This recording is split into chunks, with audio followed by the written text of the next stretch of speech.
নমস্কার বন্ধুরা, অপর্ণা কিচেন ব্লগের আবার একটি একেবারে নতুন রেসিপিতে সবাইকে স্বাগত জানাই। তো বন্ধুরা কেমন আছেন? আশা করি ভালো আছেন, সুস্থ আছেন, যে যেখানেই আছেন। তো বন্ধুরা আজকে আপনাদের দাদাভাই একটা গোটা মাছ এনেছে। তো মাছের মাথা তো বেরোবে, তো মাথা দিয়ে কী রান্না করব ভেবেই পাচ্ছিলাম না। তো মাথা দিয়ে অনেক কিছু রান্না করেছে, পুঁই শাক করেছি, কুমড়ো রেঁধেছি, মুড়িঘণ্ট করেছি। তো আজকে ভাবলাম মুখের স্বাদ পাল্টানোর জন্য অন্য কিছু একটু ট্রাই করি। তো দেখুন আমি এখানে কুমড়ো একটুখানি নিয়েছি, আলু একটা নিয়েছি, টমেটো একটা নিয়েছি। এগুলো আমি সেদ্ধ করে নেব। তো সেজন্য কড়াইয়ের মধ্যে জল দিয়ে উনুনের মধ্যে বসিয়ে দিয়েছি।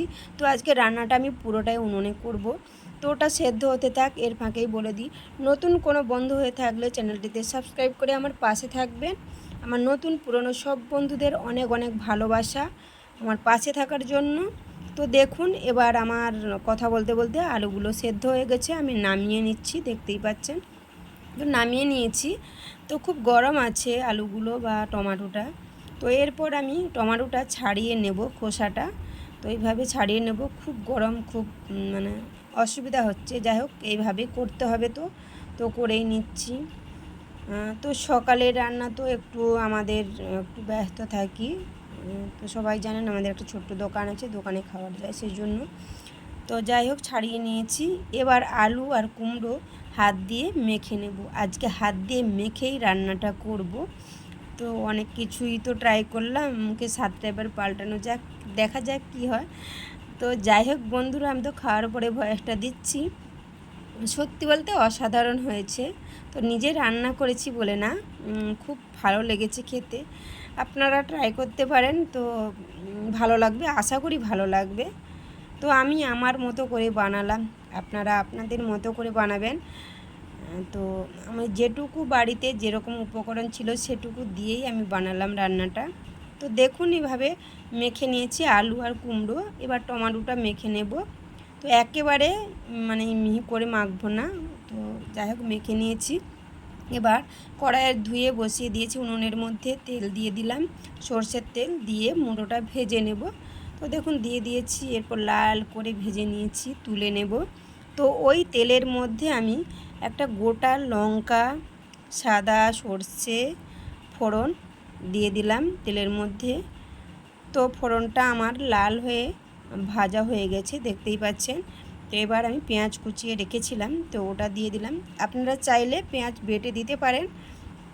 তো পেঁয়াজ, কাঁচা লঙ্কা সব বেটে দিতে পারেন, কিন্তু আমি লঙ্কাটা খুব কম ব্যবহার করছি, কারণ লঙ্কাটা প্রায় আমার বাড়িতে কেউ অল্প খায় না বললে চলে।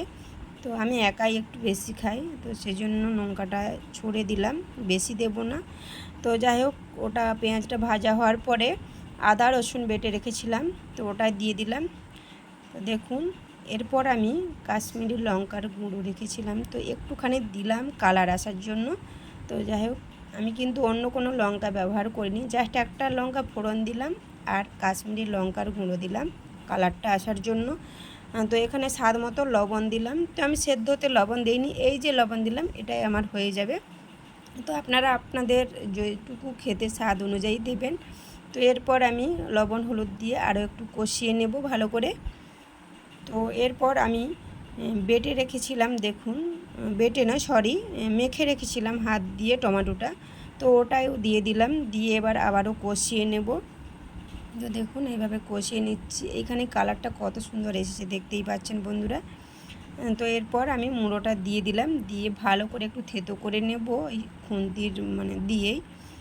তো দেখুন এক হাতে ক্যামেরা ধরেছি, এক হাতে খুন্তি ধরেছি, হচ্ছে না, তাই ক্যামেরাটা অফ করে দিয়েই আমাকে মাথাটা ভাঙতে হলো। তো যাই হোক এইভাবে ভেঙে নিয়েছি, এরপর আবারও কষিয়ে নেব মশলার সাথে। তো দেখুন তো এরপর আমি ওই মশলার মধ্যে ওপর থেকে একটুখানি চিনি, স্বাদ মতো চিনি ছড়িয়ে দিলাম। তো একটু মিষ্টি না হলে ভালো লাগবে না। তো আপনারা দিতেও পারেন, নাও দিতে পারেন, সেটা আপনাদের পছন্দ অনুযায়ী। তো আমি দিলাম তো স্বাদ আনার জন্য। তো দেখুন এরপর আমি মশলাটা আমার কষানো হয়ে গেছে মুড়ো দিয়ে। তো এরপর আমি মেখে রেখেছিলাম হাত দিয়ে যে আলু কুমড়ো, ওটা ওর মধ্যে দিয়ে দেব, দিয়ে ভালো করে মিশিয়ে নেব। তো মশলার সাথে দেখুন মাখা মাখা হবে, কারণ বেশি হবে না, তো দেখতেই পাচ্ছেন। তো এর মধ্যে বন্ধুরা আপনারা ধনেপাতা দিতে পারেন বা অন্য কিছু দিতে পারেন। তো আমি যেটাই বাড়িতে ছিল উপকরণ সেটুকু দিয়ে বানালাম। তো ওর মধ্যে কিছু মশলা দিয়ে দিলাম। তো গুঁড়ি করে রাখা চাট মশলা রেখেছিলাম, তো ওটা দিলাম, উপর থেকে ছড়িয়ে দিলাম।